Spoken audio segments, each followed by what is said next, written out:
But number 5 for me, I'm actually going to go with Joel Embiid. I'm going to leave Shea at 6.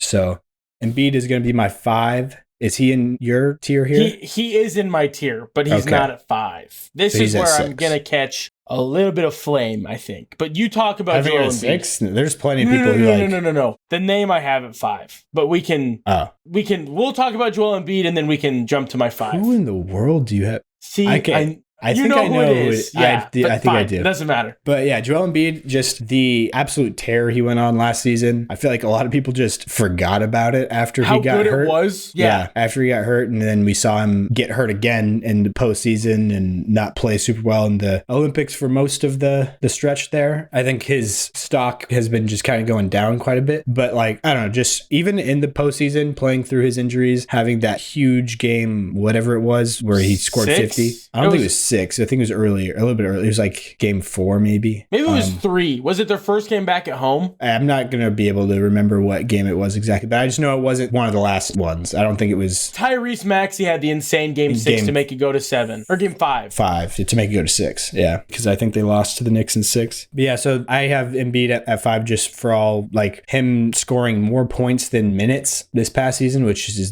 he's the only player to do that ever other than Wilt Chamberlain once. So that's just insane.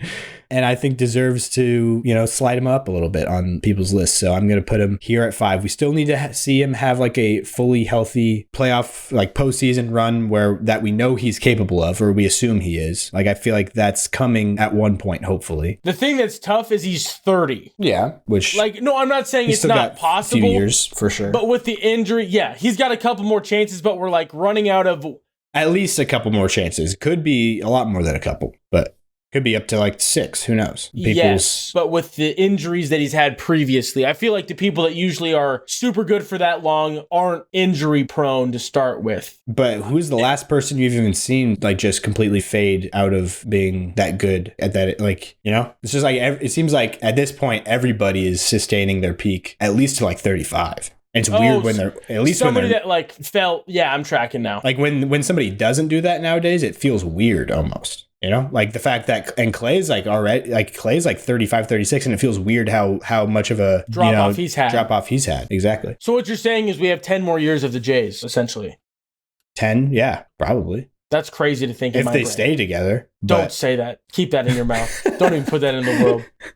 Yeah, so that's why, I feel like Embiid does have some time left. It's not as I'm not saying it's like almost over, but in my brain, it's changed from like it changed from when he's going to have that like playoffs where he stays healthy and he's there to like if. Because like it felt like it was inevitable for it to happen once, but now my brain is like, well, we're running out of seasons and the East is really good. Like, and not that would inhibit him from being able to do it because he's that good. He could do it to just about any team.